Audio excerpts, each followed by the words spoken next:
Welcome to the Hero's Journey podcast. Before I begin, I need to do two things. Firstly, I want to apologize for my absence for the last week and a little bit actually, because I got sick last Tuesday and I was sick for like Wednesday, Thursday, went back to work on Friday, and I don't do podcast work over the weekend, although I may have to this weekend to catch up because I got a lot of good stuff that I want to bring you guys this week. So like I said, I got a bit of catch up to do because I've got a bit of a backlog. Second thing I need to do is give a big thank you to a lady called Denise Tabby625. She's my very first patron on Patreon. Big thank you to you for supporting the podcast. I hope it continues to interest you, enlighten you, engage you, and all of that good stuff. Big thank you. And I encourage anybody else out there listening to also subscribe on Patreon and help me keep the podcast ad-free on all these platforms. And you also get access to all the ebooks, downloads. You can download all the episodes of the podcasts to listen to offline, so you haven't got to be on YouTube or Spotify or using the internet at all, and a whole load of other stuff. Workbooks that I upload, you'll have access to all of them that are already on there and all the ones that I continue to upload. Right, so moving into today's actual podcast. I've been reading this book by a guy called Mohamed Tohami, and it's called The Lost Emotion, which I'm also going to upload to my Patreon. So those of you who subscribe to the Patreon, you will get a copy of this in PDF as well. So he's written this book called The Lost Emotion, and it's like a motivational, inspirational book telling you a bit about his journey and this kind of dilemma between choosing the education route or the following your passion route. And there's a chapter called Education versus Passion, which should win. And then it starts out with I guess it's anecdotal, some quotes from a conversation. I'm assuming it doesn't say where the conversation is from, but I'm assuming that this is what somebody said to him. So it says, "Are you crazy? Do you want to throw away 5 years of engineering education in the wastebasket just to follow what you call your passion? Forget about it. You'll never make it. You trained as an engineer, and that is what you should do for the rest of your life. Don't waste 5 years of your education, my dear." And then it goes on to say, "Can you relate to these declarations, these bits of wisdom that other people call advice?" he's got quotation marks around these. And then he goes on to say, "That was the first challenge I faced when I started following my passion and living my true purpose in life. This is what I heard from my parents, my friends, my family. Sure, they were all just trying to give me their honest advice, but they didn't realize that there is only one path to success, and that is the path of passion." So reading that, it just really sparked a kind of chain of questions to myself. Firstly, is he right? Do I think that the only path to success is the path of passion? Honestly, no, I can't wholeheartedly agree with that, but I do believe that the most fulfilling path is the path of passion. Now, funny thing is the path of passion could also be a passion for education. And that's something that came to me as I was thinking about my own journey. Obviously, I run this podcast, which is a passion project. However, it's an educational podcast without the time I put into research and educate myself and look at all these educational, philosophical, analytical ideas. I couldn't run the podcast. And that passion actually comes from me studying for a degree about over 10 years ago now, when I was about 20 years old, I decided to go to the YMCA George Williams College and do this foundation degree, which led to a BA honours. I decided to do this foundation degree in informal and community education. So it was literally a degree in education. Now, prior to that, secondary school, I had like 3 GCSEs, 2 C's in English, a C in history, which were my favourite subjects at school, and the rest were D's, E's, F's and G's. I got a G in graphic design. I know how, but I had some terrible GCSEs. But yeah, and after that I went to college for 2 years and done ICT. I hardly attended because I just hated being in a formal academic environment. I just don't like being there. I just don't like the rigidity of it, the rules, the regulations, the timings. I don't like anything of it, anything to do with it. But here, lo and behold, I found myself doing this degree about 4 years later after college, after having done no other academic work, and vowing to myself, right, and now I've done school, I've done college, I'm never going back to doing any type of education again. Here I am doing this degree. Anyway, so I found myself doing this degree, failing hard as well. For the first year, I was flopping.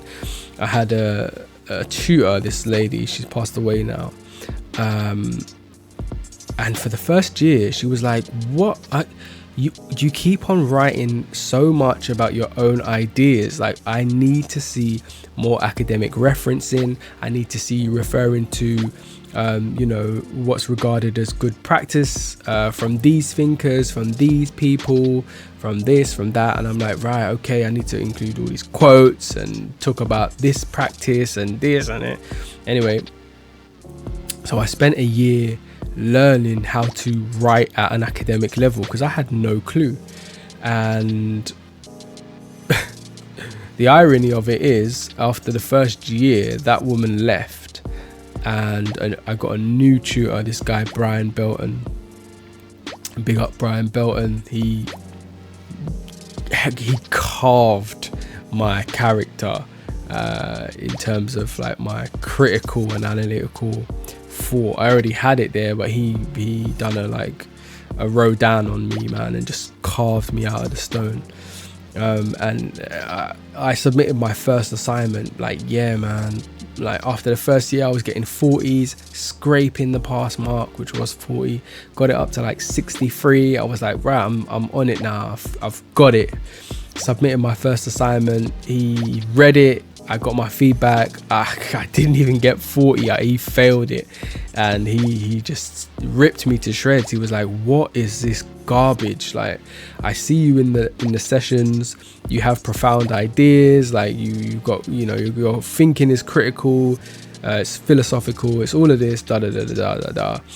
And you submit this work that is just bland. I can't hear your voice.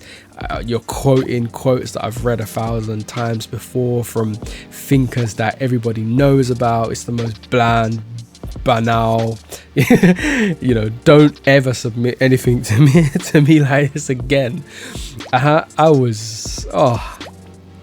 I didn't know what to do. I'd spent a whole year learning how to write this way, only to have this new guy come in and say, like, what the hell is this crap?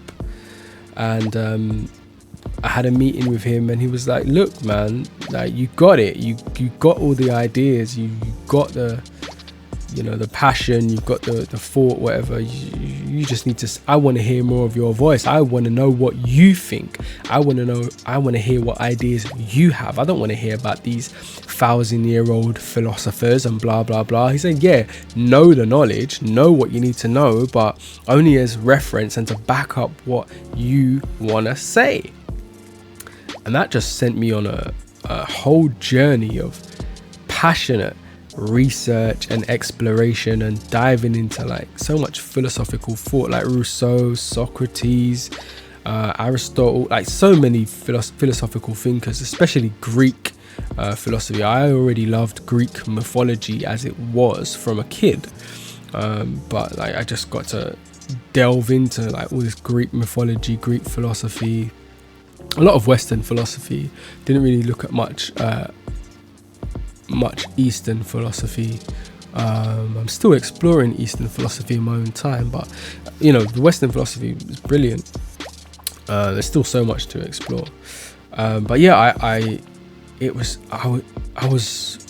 excited by all this knowledge and these thoughts, these thinkers, because I had a lot of thoughts and ideas that nobody ever really liked, and nobody ever really understood or wanted to hear or anything. And I just thought that it was just me that thought this way or thought these things. It wasn't until I started reading these real critical, analytical thinkers like Fanon, that Stokely Carmichael, you know, all these big thinkers that challenged, they were challenging society, challenging norms. Until I started reading them, I didn't realize that there was a place for my ideas. So it developed me, or going to university developed me academically, but also developed my character, allowed me to understand myself through reading all these different ideas and things. Anyway, waffling a bit now, but yeah, it was the education and the passion that it fueled has led me to this point. And the point where I'm at now is running this podcast, and it's a purely passion project, but it's also purely fueled by my educational background.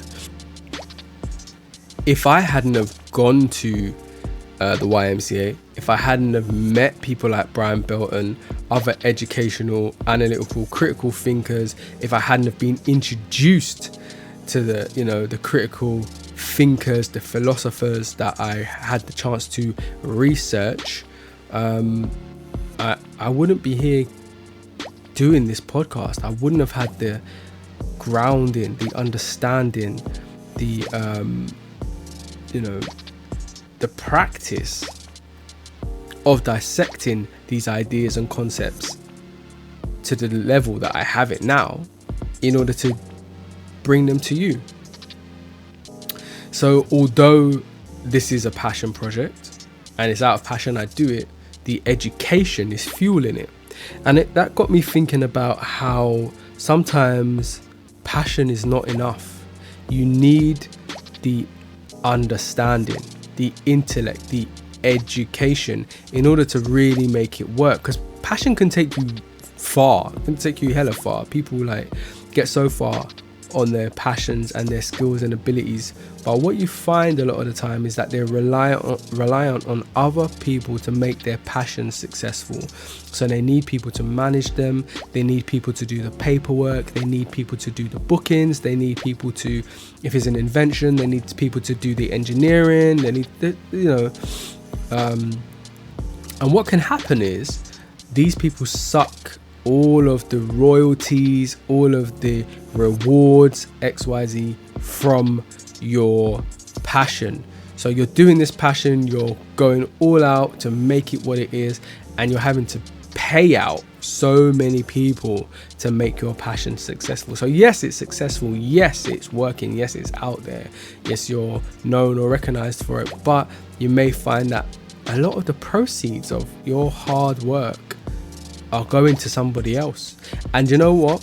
When those people who are in place, who've put structure, infrastructure, have built an ecosystem around your passion, around your ability, when they go, you're gonna find that the success, the rewards also go with them, because you were relying on their knowledge, on their education to make it happen. You see it a lot of the time, especially with recording artists, where that someone has a real good ability as a singer or a songwriter or something or other, and they get picked up by a label and they have a good manager and they have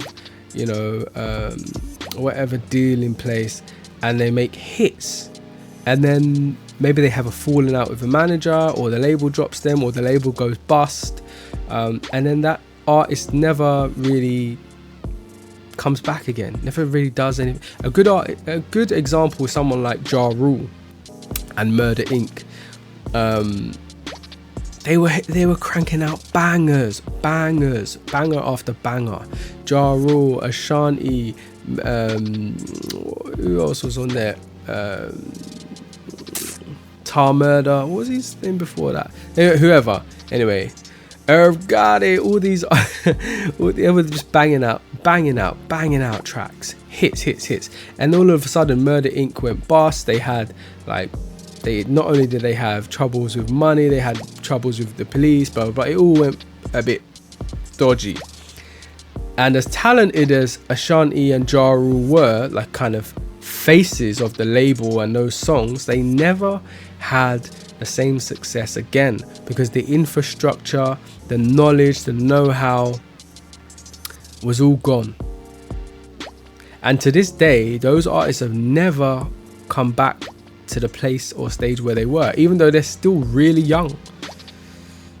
No doubt they were talented, no doubt they had passion, but the knowledge, the education, the understanding of how to put a label together, how to do the PR, how to do the shows, all of that stuff was gone, and the passion wasn't enough. Anyway, so those were some of my first thoughts around what this guy is saying, what Tohami is saying, because he says, let me tell you bluntly, based on my experience and the point I've just reached after 5 years of following my passion boldly, you can neglect 5 years of education. Well, you could neglect 5 years of education, but why? Don't do it.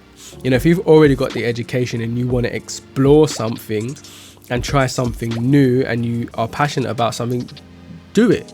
But don't neglect or disregard your time in education or the value of that education, because that education that you have is going to underpin and become the foundation for holding up whatever the passion is. For instance, this guy, he's talking about education in engineering. If you have an idea and you're passionate about it, those skills and abilities that you gained while studying engineering are going to be a strong foundation for you to create a product or an idea to do with engineering. Now, sometimes your passion is way off what you studied. Yeah, maybe you studied, mechanics, nursing, but your passion is hair. Like, there isn't a real strong correlation, but there's going to be certain things that you learn in your study time, like discipline, like how to write academically or at a professional level, how to operate within certain realms. There's going to be certain things that you learn that are going to be very applicable when it comes to running your business and making your passion work. All right, let me move on to the next fact that he said. He said, you only excel at what you love to do. Education won't make you excellent. And you know what? I had to disagree with him again. I do believe that you only really, truly excel at the things that you love to do. If it's something you don't love to do, you're not going to be passionate about it. You're not going to give it your all. You're not going to give it your 100. But the second half, education won't make you excellent, I think is so wrong. Because again, it's the passion and the love that's going to get you there and get you putting 100% in. But if you do not learn the industry that you're going into, the industry that you're passionate about, if you do not educate yourself in what it requires to be successful in that industry, your passion is not going to be enough. Unless you get people that are educated in that arena, in that area, to help you, you're not going to be successful. And when you do get people that are educated in that area, that arena, to help you, they're going to want paying. So what is it? You want to just pay out people, pay people to do things that you could do yourself? I'm not one of those people. I'm someone, if I can teach myself to do it, If I can learn to do it, I'm going to do it. It may take me longer. It may not be as polished. But you know what? I'm going to be in control of what I'm doing. I'm going to have creative freedom in what I'm doing. I'm going to enjoy all the rewards of what I'm doing. And I'm going to feel more fulfilled. I'm going to have a better understanding as well of what I'm doing and how it all works. Now, some people don't want all that responsibility. And you know what? There's nothing wrong with that. But obviously, in terms of what this guy is saying, these are the thoughts that I'm having. Okay, so he's got 7 facts here. Third one, has to bear with me, sorry, my eye's itching. He's got education won't provide you satisfaction. Satisfaction only comes from your heart by following your passion. And you know what? I agree with that. You know, true satisfaction isn't in what you know. Knowing things only gives you a limited amount of satisfaction. It's what is in your heart, what you truly feel internally, that satisfies you. You know, knowing that there is food at home is not going to satisfy you when you're at work starving. What is going to satisfy you is when you get home, you eat the food, and you're content. You know, maybe that's a bad example, I don't know. But the knowing is not enough to satisfy. That's my point. So I agree with him there, you know.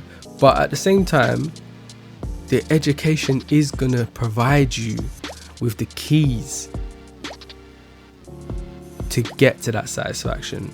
Without the understanding, without the knowledge, you're not going to be able to reach that satisfaction. It's like, let's stick with the food one. Although it may not have been the best example, let's stick with the food. Because imagine you go shopping and you see a recipe book and you're like, you know what, I'm going to get that recipe book. You open it while you're walking around with your trolley and you're like, right, I'm going to get all the ingredients that are in this recipe book. Boom. You get all the ingredients, and you think, right, you know what, yeah? I've got all the ingredients. Let me put the book back. I'm not going to buy the book. You put the book back on the shelf. You buy your ingredients. You get home. You get all your ingredients out and you're like, oh, hold on a second. I've got all the ingredients, but I actually don't know the method to make the recipe. Like, what steps do I need to take? What measurements do I need? And all of a sudden, you've got everything, all the potential to make a great meal, but you lack the knowledge and understanding of how to do it, how to execute it.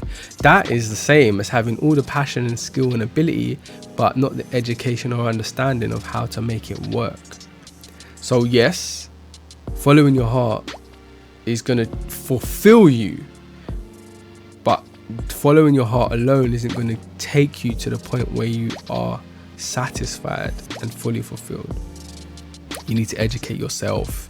And I know I'm referring to academic education a lot because I have taken that path and I work in education, but I've spent a lot of time educating myself as well.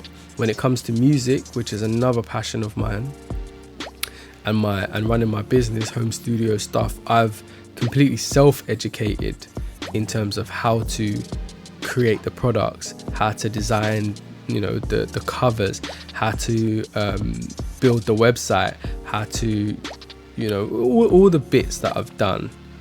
And then when it comes to the music production itself, how to use the software, how to play certain chords, how to structure an arrangement, how to program a synthesizer. All these things I've taught myself. How to create a record label, how to distribute to these, you know, digital distributors, blah blah blah. All that I've taught myself. But without that education, I won't be able to do that. I'll be relying on somebody else to do it for me. I'd have to pay somebody else or beg somebody else if I can't afford it to do it. You don't want to be in a position where you're having to pay people to do stuff, let alone having to beg people to do it for free because you haven't got the money to do it. That's a terrible position to be in. Don't ever let yourself get into that position. Excuse me. All right, fact 4. Your past should never control your future. As Stephen Covey says, live out your imagination, not your history. Couldn't agree more. Don't let the choices that you've made in the past, if they were negative ones, define what you're going to do now and how you're going to do it. Use your experience to inform the choices that you're going to make. That's the best way to do it. And people say learn from your mistakes. Of course, learn from your mistakes, but you need to not just learn from them, you need to actively implement the lessons from those mistakes. You know what I mean? That's the only way. Let's see. Fact 5. All great people achieved massive success because they followed their passion and their spiritual impulse. Obviously, I don't know all the great people, and I'm sure Tohami doesn't either, but I would agree that people who, in general, by and large, when you speak to people who have done great things, who've been greatly successful, they definitely always say they followed their heart, they were true to themselves, they followed their passion. So I'm agreeing with them there.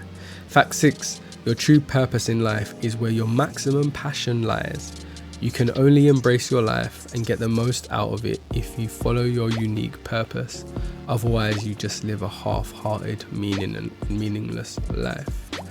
I mean, it's quite damning of people that aren't following their passions, and it does reduce people to half-hearted and meaningless if they don't follow their passions. But you know, sometimes it's not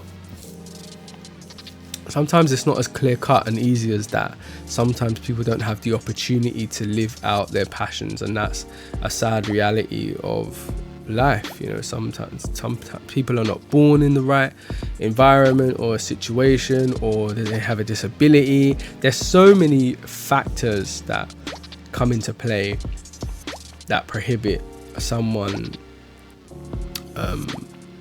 following their passion. If you're somebody who has the ability and the opportunity to follow your passion and you're not, then yes, you know, you are just living a half-hearted, I don't know if it's meaningless, but it is half-hearted, you know. But again, I find a lot of people that I speak to, especially the young people that I work with, they have passions, dreams, blah, blah, blah. But they're surrounded by so many people, like this author Tohami referred to in his little anecdotal quotes, that are suppressing their dreams, suppressing their desires, suppressing their passion with the traditional, you know, go to school, get good grades, do well, get a good job. And I think that's where the brunt of Tohami's arguments coming from. You know, the traditional go to school, do well, get a good grade, get a good job is so heavily pushed on people that they crush people's passions with it.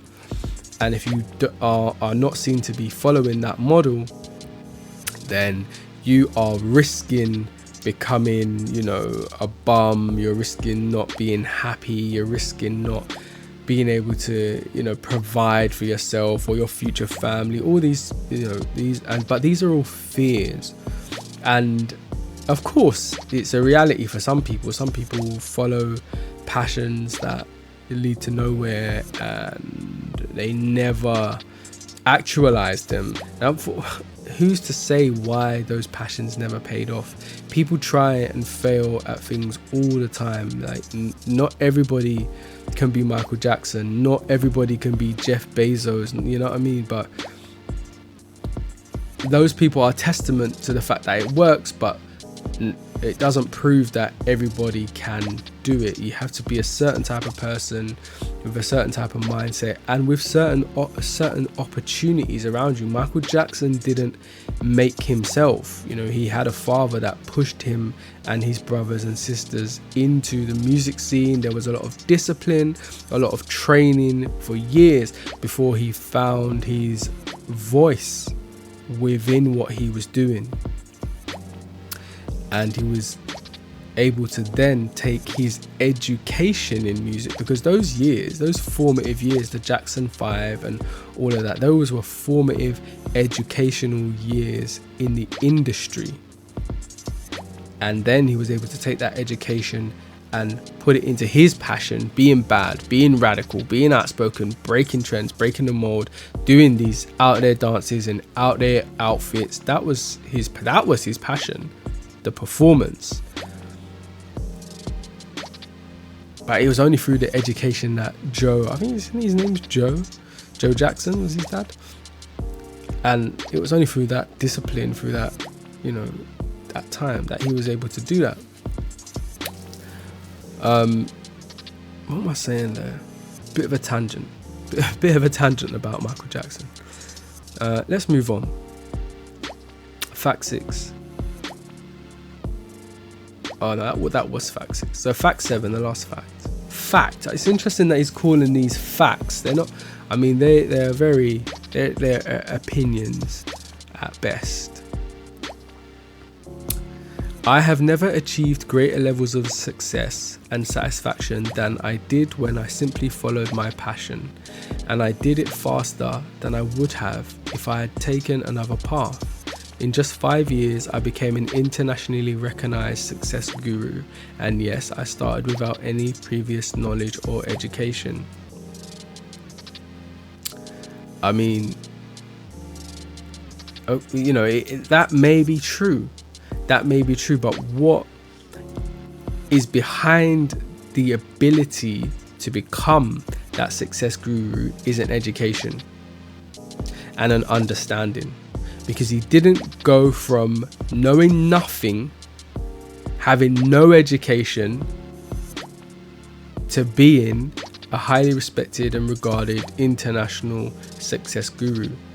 What you have to infer is that the 5 years of education in engineering formed the foundation for his understanding and ability to become who he is there. And that's very important.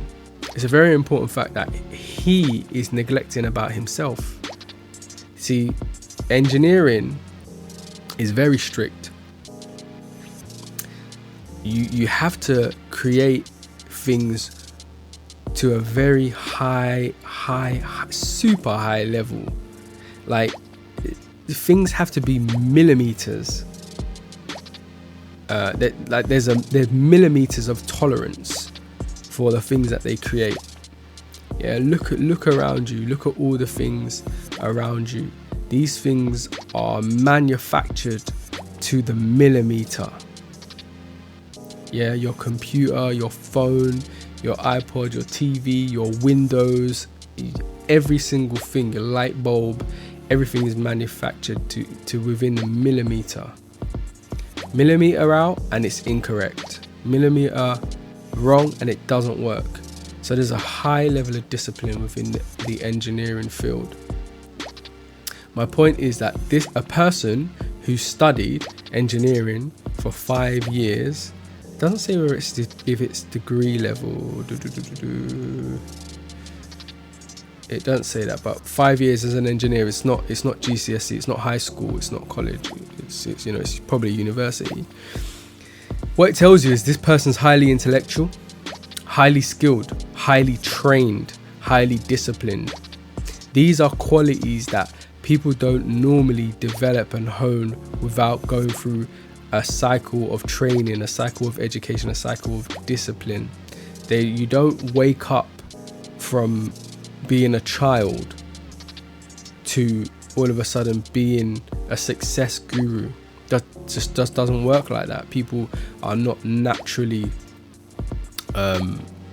people don't naturally develop like that. Yes, you mature, yes, your understanding develops, but it has to be honed in order to be highly successful, highly productive.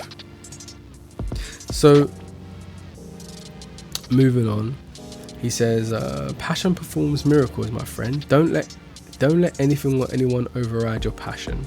Passion gives you a beautiful sense of freedom, satisfaction, and meaning. To achieve massive success, you just need a passion that is much more powerful than all your fears and all the naysayers tell you. Unleash your passion and feel the power of an enlightened life. When you have to choose between education and passion, don't hesitate for a moment. If you want to live your ideal life, then there is only one answer, and the answer is live with passion. The path to success is the path paved with passion. Now you might ask, what about the problems that I might face along the way? And the answer is, they don't matter. And then it goes on to the next chapter. Here's why problems don't matter. But we're not going to read that. You can, like I said, I'm going to upload this to the Patreon, so you can download it yourself and go through it. There is some good stuff in there, but I just wanted to focus on this kind of passion versus education debate, and obviously touch on some of my ideas there. Now he says, if you have to choose between education and passion, the answer is always passion. Now, it's very difficult to say he's wrong, because he's not wrong. In terms of being fulfilled, sometimes you do just have to choose what your heart is telling you, your passion is telling you, and go for it. And other times you need to have some insight and wisdom into what it is you're going into. Sometimes you're going in blindly to something you know nothing about. Yeah, maybe you are passionate about, I don't know, game development.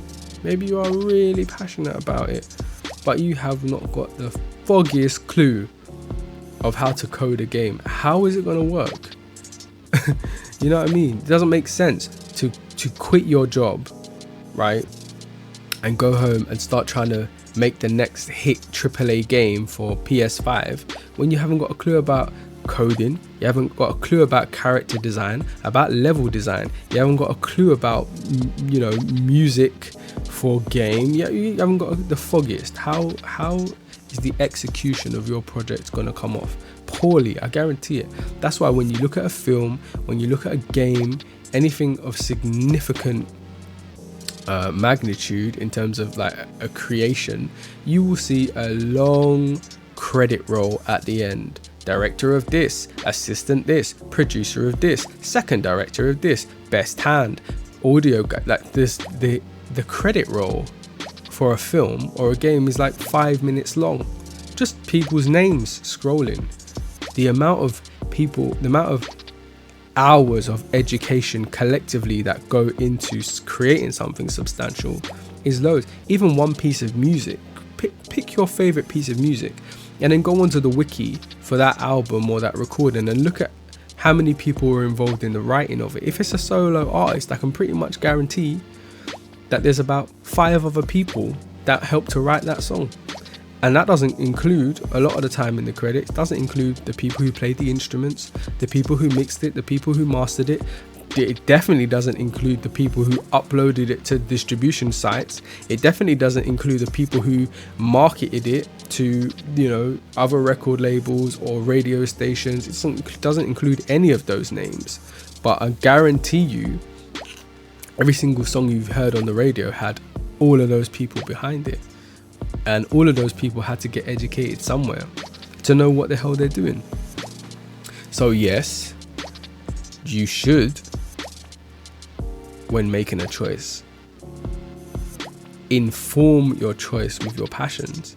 What am I passionate about? What do I want to do? Who do I want to be? Where do I want to go? Where do I see myself? 100%. But with that knowledge, then say, right, this is my passion. This is what I want to do. So this is what I'm going to learn.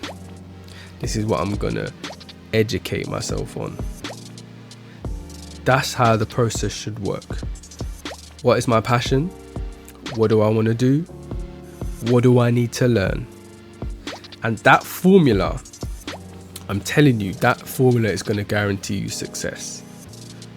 Not just, I'm going to choose this path of education because it's a good thing to do. It's a good thing to just learn, because then you're just going to be one of those people that's always in uni, always in college, big 40-50, you're just doing another course, you meet these people always doing a course, but no real application, because they ain't got no real passion, they ain't got no real direction, they don't know what to do with it. All these degrees, blah blah blah blah blah, but no productivity. Or you're going to be a person with all this passion and no application, no real, but it can be done either way. I'm not saying those are the only ways, but you find the majority of people fit into those two camps. People with loads of passion and skill, not doing nothing. People with loads of degrees and not doing nothing. You gotta join that passion and that ability with the education to make it something that's gonna be not just interesting and fulfilling, but something that's also going to sustain you, that's going to provide income, that's stable as well. That's the reality of it, man. Anyway, before it gets it's already tangent-y, so I'm going to wrap it up there. I'm going to say thank you for listening. I hope you've enjoyed it. Please comment on the video or the audio if you're on a platform that will allow you to comment. Please like, please subscribe, please become a member on the patreon.com/THJP, and I'll see you in the next episode. Peace.